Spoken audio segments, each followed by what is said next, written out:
سمجھتے ہیں کہ بچہ یا بچی جیسے ہی بلوغت کی دہلیز پہ قدم رکھیں، جیسے ہی وہ بڑے ہو جائیں، وہ اتنے بڑے ہو جاتے ہیں کہ ماں باپ کی بات سننے سے بھی بڑے ہو جاتے ہیں، وہ ماں باپ سے بھی بہت آگے نکل جاتے ہیں۔ اب حالات ایسے ہیں، لوگ یہ سمجھتے ہیں کہ بچے بڑے ہونے کے بعد اب ماں باپ کو بچوں کی سننی چاہیے۔ غلط ہے اسلامی نقطہ نظر کے مطابق۔ اسلام آپ کو بتاتا ہے کلکم راع وکلکم مسئول عن رعیتہ، تم میں سے ہر آدمی ذمہ دار ہے اور اس سے اس کی ذمہ داری کے بارے میں پوچھا جانے والا ہے۔ اور یہ ذمہ داری کس کس کی ہے؟ اللہ کے نبی نے جو تفصیل بیان کی اس میں اللہ کے نبی نے کہا الرجل راع فی بیتہ، وہ اپنے گھر میں اور اپنے گھر والوں کے بارے میں ذمہ دار، اس سے پوچھا جانے والا ہے۔ اسی لیے یہ بات یاد رکھیں کہ ہمارے اور آپ کے جو سرپرست حضرات ہیں وہ ہمارے نوجوانوں کی تربیت کے سب سے پہلے ذمہ دار ہیں۔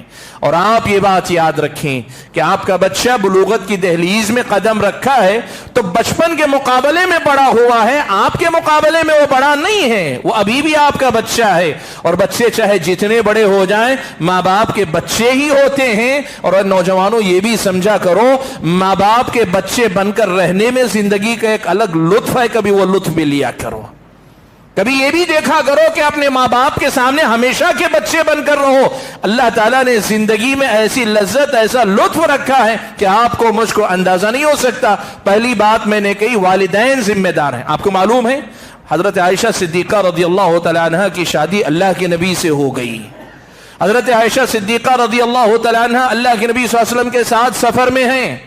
ایسا ہوتا ہے کہ حضرت عائشہ سے ہار گم ہو جاتا ہے، ہار کی تلاش میں قافلہ رک جاتا ہے، قافلے کے رکنے کی وجہ سے نماز کا وقت قریب آ جاتا ہے، اور قافلہ جہاں رکا ہے وہاں پانی نام کی کوئی چیز نہیں جس سے لوگ وضو وغیرہ کر سکیں۔ حضرت ابوبکر صدیق کو سارا ماجرا معلوم ہوتا ہے، آتے ہیں اللہ کے نبی صلی اللہ علیہ وسلم کے حجرے میں یا آپ کے خیمے میں آتے ہیں، اور خیمے میں آ کر حضرت عائشہ کو ان کی کمر میں ٹھوسنی مارتے ہیں، کہتے ہیں حبست الناس ولا ما، اے عائشہ کہ اتنا خیال نہیں رکھ سکتی، تمہاری اپنی بد احتیاطی کی وجہ سے آج یہ صورتحال ہے کہ اتنے سارے لوگوں کو تکلیف ہو گئی۔ دیکھو بیٹی ہے، شادی بھی کر دی ہے، نبی کی بیوی ہے، لیکن حضرت ابوبکر بہرحال یہ سمجھتے ہیں کہ سرپرست کی حیثیت سے میری ذمہ داری ہے کہ میرے بچے کو میری بچی کو میں بچی ہی سمجھوں گا، اور اگر اس سے غلطی، کوتاہی، کمی، کہیں بھول ہو رہی ہے اسے میں تنبیہ کروں گا۔ سبحان اللہ۔